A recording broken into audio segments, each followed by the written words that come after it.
Bem-vindos às Quintas com Péricles Ramos. Aqui é um canal de amigos para amigos, onde vamos refletir questões importantes. Você vai encontrar reflexões, estudos, testemunhos e palestras. Se inscreva e compartilhe nosso programa para que seus amigos possam assistir com você.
Milagres de Jesus.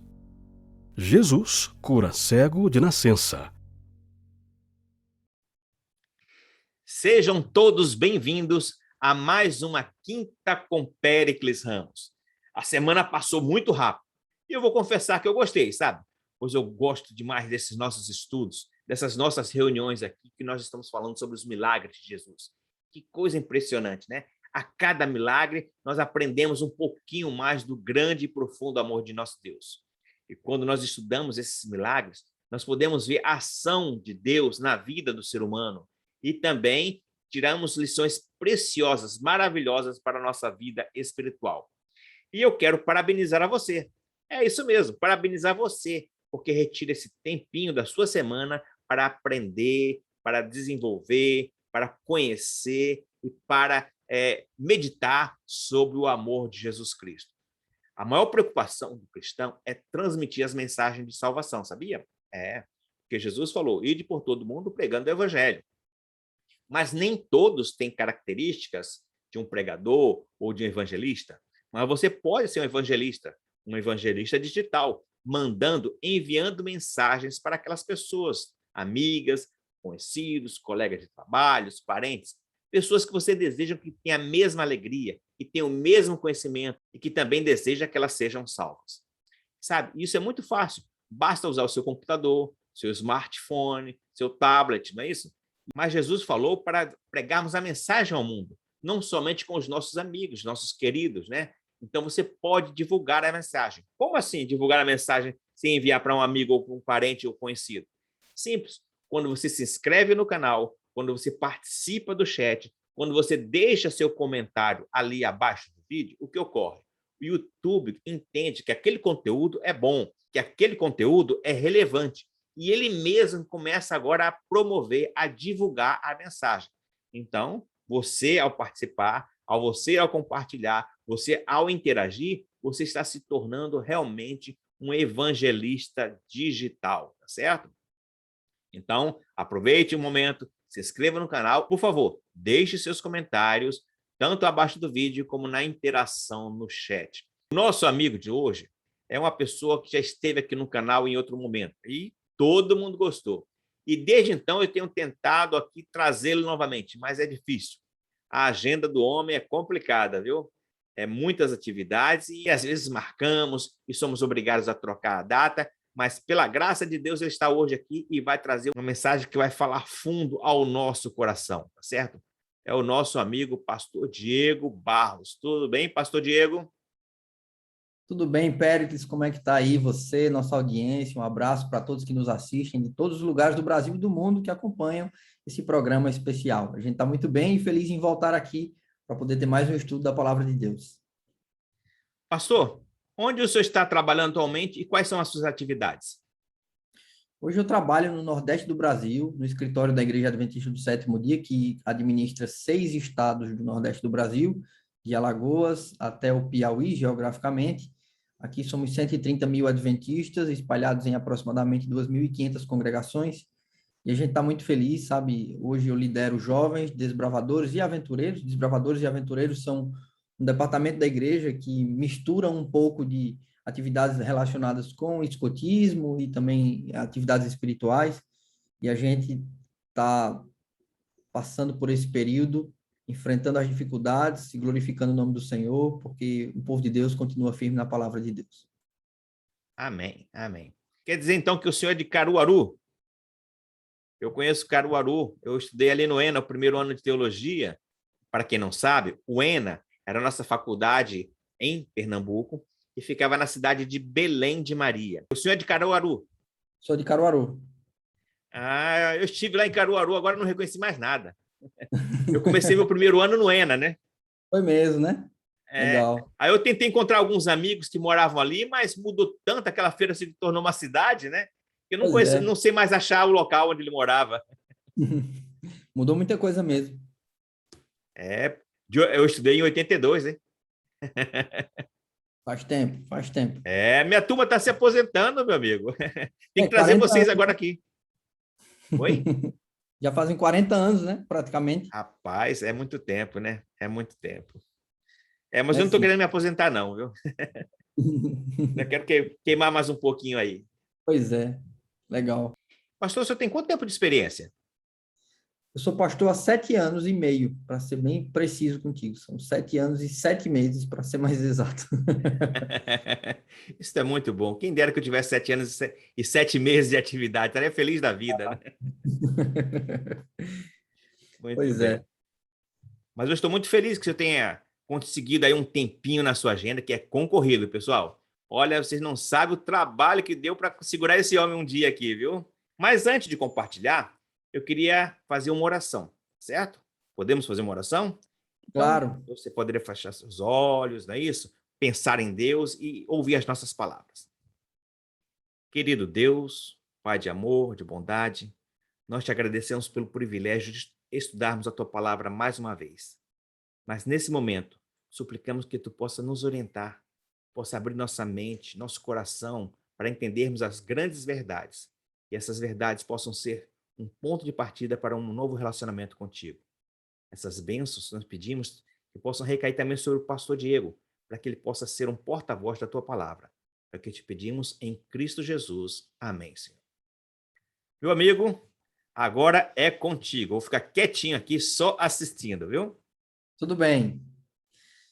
Imagine você, meu caro amigo que acompanha, minha amiga que está assistindo aí pelas redes sociais, uma vida sem nunca ter visto a luz do dia, sem enxergar nenhum único segundo da sua existência, sem saber divisar quais são as cores ou precisar o que de fato está acontecendo bem diante dos seus olhos. Interpretar o mundo sem o sentido da visão é simplesmente algo extremamente doloroso. Jesus encontrou com alguém que viveu a vida desse jeito. Um homem que nasceu cego e que passou toda a sua vida mendigando para poder ser sustentado. Ele não tinha perspectiva de vida até que um dia encontrou com Jesus. O texto que nós vamos estudar hoje encontra-se no Evangelho de João, no capítulo 9, a partir do versículo 1, que diz o seguinte: caminhando Jesus viu um homem cego de nascença. E os seus discípulos então perguntaram: Mestre, quem pecou, este ou seus pais, para que ele nascesse cego? Pare por aí, deixe sua Bíblia aberta em João capítulo 9. Eu tenho algumas reflexões para fazer desde já. A Bíblia me diz que enquanto Jesus ia passando por determinada região de Jerusalém, ele viu um homem cego de nascença. E é interessante que quando Jesus direciona o seu olhar para aquele rapaz, automaticamente, como é natural aos seres humanos, os seus discípulos olham para o mesmo lugar que ele estava olhando. É normal que quando você está em um determinado ambiente e alguma pessoa começa a olhar fixamente para um determinado ponto, todas as pessoas que estão acompanhando observem também, fiquem curiosas para saber o que está chamando a atenção de determinada pessoa. Quando Jesus colocou os olhos naquele homem e fitou os olhos nele, os outros discípulos que estavam ao seu lado começaram a olhar também. Só que o olhar dos discípulos era um olhar diferente. Trazia para eles uma indagação teológica, trazia para eles um desafio espiritual. E desse desafio espiritual surge uma pergunta que reflete muito do pensamento dos discípulos e do nosso também. Porque a pergunta que não queria calar é: se aquele homem nasceu cego, qual foi a causa disso?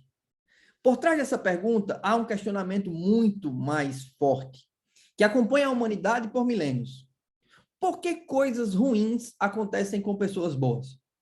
O que faria com que as pessoas que normalmente, naturalmente, são pessoas de índole boa ou pessoas que são inocentes, pagarem preço por algo que não cometeram? A pergunta dos discípulos é: mestre, se esse cara é cego, quem foi que pecou? Quem ocasionou a cegueira dele? Por que é que ele é cego? É por causa do pecado dele? Ou é por causa do pecado dos pais dele? Será que Deus castigaria uma criança ainda no ventre por causa dos pecados de seus pais? A pergunta dos discípulos, ela também reflete a nossa pergunta quando nós nos indagamos na vida. Se quando nós estamos passando por situações delicadas e difíceis, é por causa de alguma coisa errada que nós fizemos. E por isso daí a gente começa a perceber que a maioria dos seres humanos tem uma visão errada de Deus. Eles pensam que Deus está no céu fiscalizando as suas obras e prestando atenção em tudo que a gente está fazendo, de certo e de errado. Em algum momento, Deus olha do céu e olha para os seus anjos e fala: olha, Gabriel, ali embaixo, tá vendo ali? O irmão pecou, então nós vamos castigá-lo, para ele aprender a nunca mais pecar, porque eu sou amor, mas sou justiça. E é interessante que a gente tem vocabulários até bonitos para ameaçar em nome de Deus. A mão de Deus pesou sobre aquela pessoa. É isso que a gente fala. E é interessante que quando alguém se desvia dos caminhos de Deus, sai de perto do aprisco do Senhor, naturalmente as pessoas começam a dizer: tá vendo? Se afastou de Deus e agora está pagando o preço. É como se Deus se esforçasse para castigar as pessoas que estão longe dele. Os discípulos estão perguntando: quem foi que pecou para que esse rapaz nascesse cego? E ora, que pecado ele não deve ter cometido? Porque, sinceramente, se é para o garotinho ter nascido cego, o pecado deve ter sido muito forte. Eles traziam a dúvida se era possível pecar no ventre materno, se os pais dele eram teologicamente responsáveis pela desgraça que aconteceu na vida daquele garoto. E o olhar dos discípulos, ao contrário do olhar de Jesus, era um olhar de condenação. Eles queriam saber quem pecou. E é bom você gravar isso. Grava essa pergunta dos discípulos, porque Jesus vai dar uma resposta muito inusitada. A pergunta é: quem pecou? Depois disso, vem a resposta de Jesus, que por muito tempo eu fiquei sem compreender. A gente vê no versículo 3, que eu vou ler agora com vocês. Respondeu Jesus: nem ele pecou, nem seus pais. Mas, assim é, para que se manifeste nele as obras de Deus. Logo em seguida a esse trecho, vem a cura desse cego. E a primeira vez que eu li esse versículo, eu pensei: nossa, será que Jesus está dizendo que a culpa não foi dos pais dele, ou do próprio cego, mas esse garoto nasceu cego para que Deus pudesse fazer algo bom por ele, né, em algum momento da vida dele? Será que Deus é do tipo de pessoa que morde para depois assoprar, amaldiçoa para depois abençoar? Será que Deus é alguém que se interessa em apenas para mostrar o seu poder? Ele acabaria com a visão de um ser humano simplesmente para, no futuro, sabendo que Jesus iria passar por ali, fazer um milagre? Será que ele provoca coisas ruins para depois dar coisas boas? Isso me parece muito agressivo, isso me parece meio violento. Se Deus for desse jeito, cara, será que vale a pena seguir um Deus assim? A questão é que eu não tinha compreendido ainda o que era que esse texto queria dizer. E quando a gente observa toda a resposta de Jesus, a gente tem um contexto mais amplo do que tudo isso significa. Então, de antemão, eu já vou querendo te dizer algo. Você vai se surpreender com a resposta de Jesus. Primeiro, porque ela não é fácil de ser compreendida. Segundo, porque ela é cheia de graça. A sequência do texto, no versículo 4, me diz: é necessário que façamos a obra daquele que me enviou enquanto é dia. A noite vem quando ninguém pode trabalhar. Enquanto estou no mundo, sou a luz do mundo. Dito isso, cuspiu na terra e, tendo feito lodo, ou algumas outras versões dizem barro, com a saliva, aplicou-a aos olhos do cego, dizendo-lhe, vai, lava-te no tanque de Siloé, que quer dizer enviado. Ele foi, lavou-se e voltou vendo.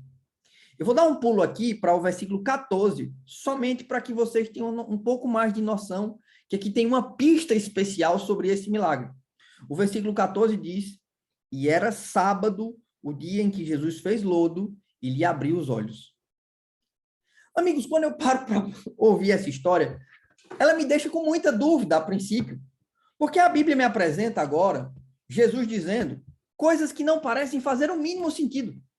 É necessário que façamos a obra daquele que me enviou enquanto é dia. A noite vem quando ninguém pode trabalhar. Eu, se estivesse no meio daquela audiência, eu levantar a mão e fazia Jesus, e os guardas noturnos, e os vigias, e as sentinelas de Israel. Já existiam profissionais da noite na época de Jesus.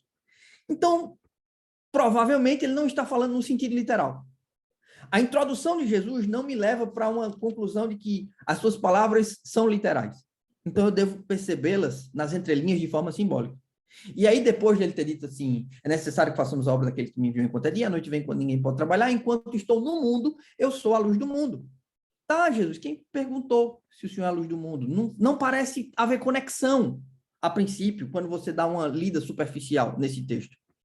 E aí é que vem a coisa mais estranha do texto. Jesus cospe na terra, mistura a saliva dele com a terra e coloca nos olhos do cego. E aí ele ainda depois dá um endereço ao cego e diz assim, olha, vá no tanque de Siloé e lave os seus olhos nesse tanque. Gente, sinceramente, para mim, esse milagre me deixou sem sono por muito tempo. Porque eu dizia, Jesus já abriu os olhos de outros cegos na Bíblia, como, por exemplo, Bartimeu. Você vai se lembrar no Evangelho de Lucas, quando Jesus está saindo de Jericó, passando por Jericó, o cego começa a clamar, Jesus, filho de Davi, tem compaixão de mim. E aí Jesus pergunta para ele assim, o que é que você quer que eu faça? Ele fala assim, eu quero ver, eu quero enxergar. E aí Jesus fala assim, abre os olhos. E não precisa tocar na terra, colocar saliva, não precisa cuspir. Automaticamente, quando eu li esse texto a primeira vez, falei, Jesus cuspiu na terra.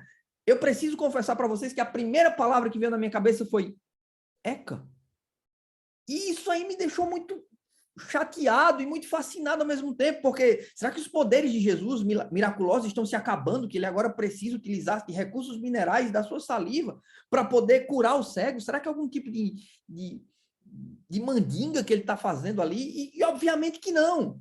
Mas o que é que Jesus está querendo ensinar com essa história? E pior, eu vou falar para vocês, eu cresci na década de 90 no Brasil. E a década de 90 foi a década das construções. Todas as casas, os conjuntos habitacionais, eles se expandiram no período da década de 90. Então, para mim, na minha infância, era muito comum que nas ruas por onde eu morava, sempre tinha uma casa em construção com um monte de terra na frente. E nós, crianças, gostávamos daquela terra porque nós juntávamos os nossos amigos, íamos para lá para brincar na terra e espalhar a terra de todos os vizinhos. Então, era algo que as pessoas não gostavam de ver crianças espalhando a sua terra, mas era o que a gente gostava de fazer, e jogava terra um no outro. E quando a terra caía no olho, gente, era desesperador. Eu não sei se você já passou pela experiência de ter terra nos seus olhos. É muito ruim, incomoda, fere. E agora o cego de nascença está com terra no olho, e terra cuspida. E agora Jesus ainda olha para ele e fala assim, vai no tanque de Siloé. Gente, dar um endereço para um cego é algo que parece até meio cruel. Você vai ao tanque de Siloé. Sim, mas onde é que fica? Não, primeiro à direita, segundo à esquerda. Você não tem como o cego se situar para achar esse bendito tanque de Siloé, que a Bíblia ainda traduz e diz que quer dizer enviado. Eu passei muito tempo refletindo sobre o que essas palavras de fato significavam. Até que uma das formas de interpretar a Bíblia me fez com que eu tivesse uma luz sobre esse texto. Nós chamamos esse recurso de recurso das palavras-chave. Quando você estuda teologia, você acaba descobrindo que quando você encontra palavras-chave no texto bíblico, ele está remetendo você para uma outra ocasião. Por exemplo, Lá em Apocalipse, no capítulo 14, no versículo 6 e 7, fala: temei a Deus, dá-lhe glória, adorai aquele que fez o céu, a terra, o mar e as fontes das águas. Você entende que aquele que fez o céu, a terra, o mar e as fontes das águas são palavras-chave que vão levar você para um outro lugar, que é exatamente o quarto mandamento da lei de Deus, onde nós encontramos as mesmas palavras que estão descritas ali no texto de Apocalipse. Então, há uma referência cruzada. Os escritores da Bíblia, eles fazem muito uso desse recurso. Eles cruzam as ideias através de palavras-chave, tentando apontar para um outro momento histórico. Você encontra palavras que são chaves no texto para apontar para um outro momento que aconteceu no passado. Então, ao observar o texto, eu comecei a olhar as palavras-chave e anotá-las. E eu queria ver se você vai chegar aí do outro lado da mesma conclusão que eu. Preste bastante atenção. A Bíblia diz, na resposta de Jesus: nem ele pecou, nem seus pais. Então, há um dilema sobre pecado. Primeira palavra-chave, pecado. E aí Jesus vai dizer: é necessário que façamos a obra daquele que me enviou enquanto é dia. Pecado, dia. A noite vem, noite, quando ninguém pode trabalhar ou fazer a obra. Então, nós temos pecado, dia, noite, obra. Aí ele fala assim: enquanto estou no mundo, eu sou a luz do mundo. Então, nós temos, olha as palavras-chave: pecado, dia, noite, obra, mundo, luz. E a Bíblia diz que ele faz com o pó da terra uma espécie de barro, aplica nos olhos do homem, e aquele dia era sábado. Eu vou de novo, vou pegar para você as palavras-chave do texto: pecado, dia, noite, luz, mundo. Tá prestando atenção? Pó da terra, homem, sábado. Isso lembra você de quê? Do que isso? Para onde isso te leva? É muito claro. Você pode colocar agora nos comentários, você que está nos assistindo. Presta bastante atenção. Vai levar você para um outro lugar. Vou repetir de novo. Eu sei que já tem gente aqui acertando, mas é só para você não se perder. Veja só. Pecado, dia, noite, luz, mundo, obra, pó da terra, homem, sábado. Essas palavras me levam inevitavelmente para a criação. Exatamente. Em outras palavras, Jesus está respondendo essa pergunta de uma forma que os discípulos poderiam entender com um certo mistério. Ao pegar o pó da terra e colocar nos olhos do cego, ele está fazendo algo, ele está dando vida a algo que aconteceu em um determinado momento. A pergunta dos discípulos é: quem pecou? E aí Jesus nos leva para o pecado original, que aconteceu logo depois da criação. O problema daquele cego não é o pecado dos pais dele, não é o pecado da mãe dele, do pai, do avô, dos ancestrais, não. O problema daquele cego não é nem o pecado dele. O problema é o pecado que se assolou no mundo a partir do momento em que o homem feito do pó da terra caiu. Caiu. A queda da humanidade é a explicação de Jesus para o sofrimento daquele homem. Agora, a responsabilidade do sofrimento não é colocada sobre a pessoa que seria o pecador nesse caso. Por que as pessoas sofrem? Não é por causa do pecado que elas cometem, mas porque nós já nascemos em pecado. Um pecado que foi cometido lá atrás. E é interessante a maneira como Deus reconstrói a história desse menino. A história desse pobre cego. Porque eu sou de uma cidade aqui no interior de Pernambuco, eu nasci nessa cidade chamada Caruaru. E Caruaru é o maior polo de artesanato com barro da América Latina. É muito normal para alguém que nasceu na minha cidade conviver com bonecos de barro.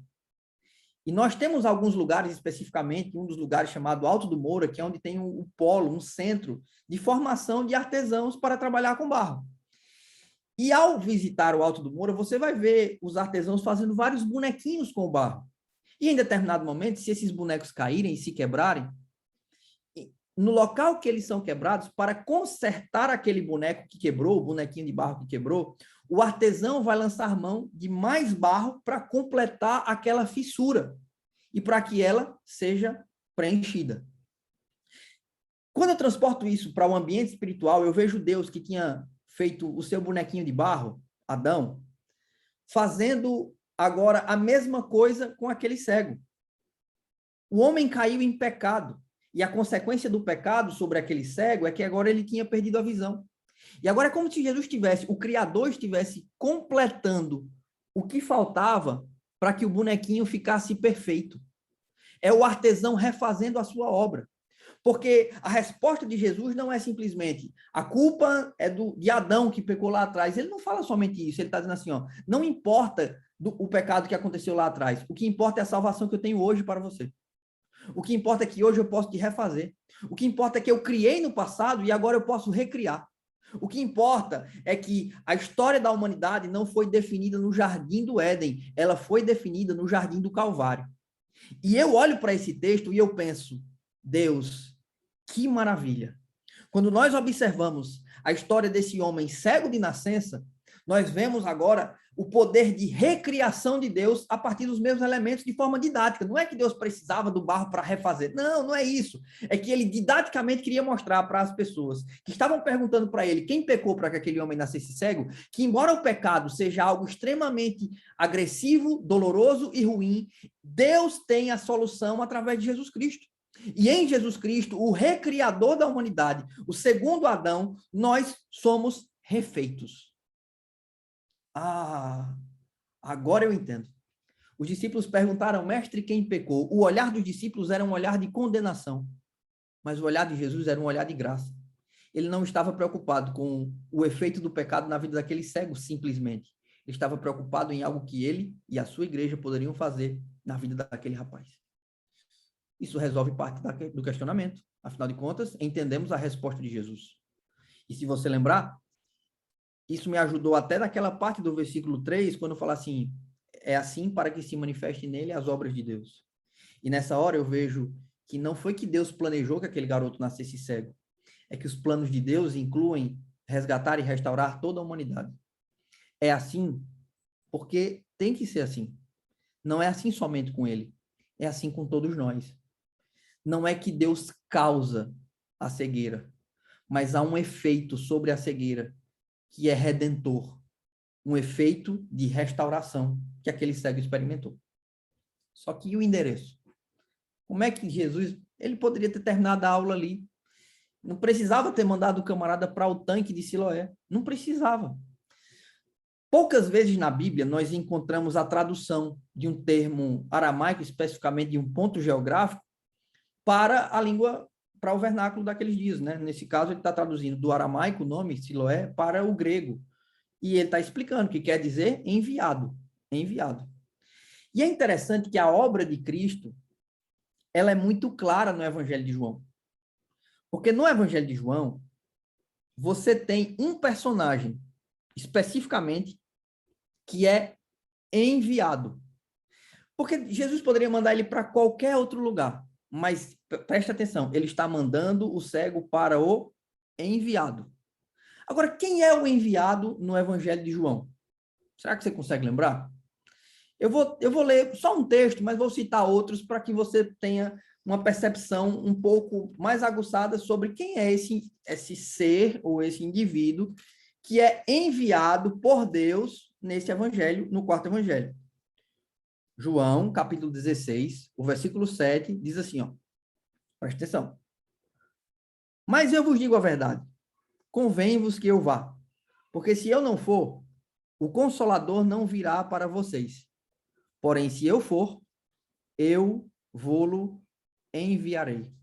Aqui em João 16, no versículo 7, a gente vê várias vezes o Consolador, ou seja, o Espírito Santo, como o enviado. Não apenas aqui no versículo 7, mas quando a gente lê João 14, fala, olha, eu rogarei ao Pai, e ele vos enviará outro Consolador, e eu vos enviarei outro Consolador. O Espírito Santo, no Evangelho de João, sempre ocupa a função daquele que é enviado pelo Pai. É como se Jesus estivesse dizendo assim, ó, é toda a história da humanidade sendo resumida na experiência daquele cego. A humanidade pecou. E por causa disso, ela colhe as consequências. Em Adão, todos nós caímos e nos fragmentamos. Só que Jesus Cristo é o Deus que recria. Ele vem e nos refaz. E todo o efeito ruim que o pecado teve sobre a nossa vida, agora é desfeito no ministério de Cristo. Mas para que esse ministério seja completo, eu preciso não apenas de Jesus, eu também preciso do enviado. Eu preciso do Consolador. aquele que me lava. Perceba, o Consolador é aliado com a água aqui. Ele é representado pelas águas. Do mesmo jeito que lá no início do Evangelho é dito que Jesus vai batizar com água e com Espírito. Tem que nascer da água e do Espírito, porque eles são figuras complementares. Então, quando a gente observa o texto bíblico, para mim é muito claro que Jesus está dizendo assim, ó, eu comecei uma obra de restauração na sua vida. Você que está assistindo aí do outro lado, eu não sei seu nome, eu não conheço a sua história, mas Jesus começou uma obra de restauração na sua vida. E esse mesmo Jesus que iniciou uma obra de restauração na sua vida, ele vai completar essa obra através do Espírito Santo. E é por isso, irmãos, amigos, que nós precisamos hoje pedir, implorar pelo Espírito Santo de Deus, curando as nossas vidas e completando o ministério de Cristo. Jesus não nos deixou sozinhos. Ele deixou o Espírito para consolar. Olha só, consolar. É interessante que a perspectiva dos discípulos é que Deus é um castigador. Mestre, quem pecou para que esse homem nascesse cego? Só que quando Jesus apresenta Deus, ele o chama de Consolador. O Espírito de Deus nos consola. O propósito de Deus não é nos castigar, é nos consolar. Então pense bem quando você for apresentar o Deus das Escrituras Sagradas, porque esse Deus, em Cristo Jesus, me mostra que onde abundou o pecado, superabundou a graça. E que eu e você temos chance, mesmo sendo os piores pecadores. Será que você que está aí me assistindo do outro lado, não está precisando se render ao Espírito Santo, não está precisando entregar-se nos braços de Jesus? Será que agora não é a hora de você refazer a sua aliança com o céu e dizer, Pai, eu pequei, e eu tenho sofrido os efeitos do pecado por milênios, por gerações. Pai, o meu pecado está diante de mim. Pai, eu sempre tenho visto a minha natureza pecaminosa. Mas hoje eu quero rogar por Cristo. Eu quero pedir que Jesus venha e me refaça.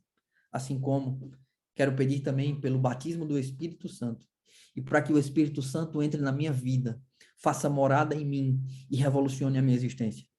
Se você quer fazer essa oração junto comigo, una-se a mim nesse momento. Feche seus olhos e vamos falar com o céu. Pai, existem pessoas que agora te assistem e que veem essa mensagem e já se sentiram castigados pelo céu.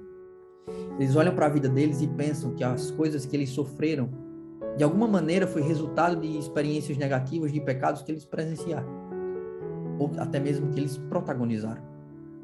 Mas hoje, eu venho trazer graça para esses corações e lembrá-los que o nosso Jesus é aquele que perdoa os nossos pecados e nos refaz. Então, Senhor, se tem alguém aqui que agora se sente castigado pelo céu, lembre-os que o Senhor enviou o Consolador e não o castigador. Abençoe a vida deles, abençoe o Péricles nesse seu ministério lindo. E, por favor, Senhor, continue do nosso lado com o teu Santo Espírito. Em nome de Jesus. Amém. Obrigado a todos. Foi um prazer. Amém, pastor. Muito, muito obrigado por essa mensagem maravilhosa, mensagem forte, mensagem inspiradora. Que Deus continue te abençoando, a sua vida, seu ministério e sua família, tá bom, meu amigo? E já vou fazer o convite aqui, não sei quando é que vai ser aceito, mas já faço o convite aqui para o próximo momento estar conosco, tá bom? Teremos uma nova série e eu quero contar contigo. Olha, eu tenho certeza que todas as pessoas que assistiram a sua palestra, a sua fala, essa mensagem dos altos céus, ficaram também impressionadas, motivadas e alegres pela esperança que Jesus traz para cada um de nós, tá certo? Quero agradecer a você, internauta, que tirou seu tempinho para estar conosco aqui. Que o Senhor continue te abençoando. Obrigado a você pela sua companhia. Hoje nós vivemos e nós sofremos os efeitos do pecado. O pecado que assola a humanidade e provocou tanta desgraça no mundo. Nossos pecados são agressivos e ofensivos a Deus, mas Deus, no seu profundo amor, enviou Jesus Cristo para restaurar o ser humano. Hoje, nós estamos vivendo numa cegueira espiritual, mas Jesus abre nossos olhos para que possamos não ver o aqui e agora, mas ver a gloriosa salvação que Ele está proporcionando a partir de hoje, a partir de aqui, desse momento, na sua vida. Que a sua decisão, ouvir, se torne em fé, e pela fé em Cristo seremos mais que vencedores. Pastor, eu sempre termino aqui lendo 3 versos de 2 capítulos diferentes do livro de João. E eu vou fazer hoje novamente, tá certo? O senhor me permite aqui? Então eu vou fazer o seguinte, começar com João 20.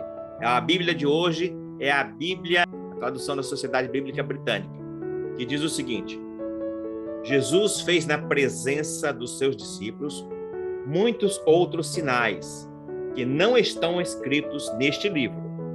Estes, porém, foram escritos para que creais que Jesus é o Cristo, o Filho de Deus, e para que, crendo, tenhais vida em seu nome. E João 21, que nós vamos ler também o verso de número 25, que diz o seguinte: muitas outras coisas há que fez Jesus. Se elas fossem escritas uma por uma, suponho que nem no mundo inteiro caberiam os livros para que se escrevessem. Que Deus abençoe você, você tenha uma boa noite e até a próxima quinta-feira com Péricles Ramos.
Milagres de Jesus.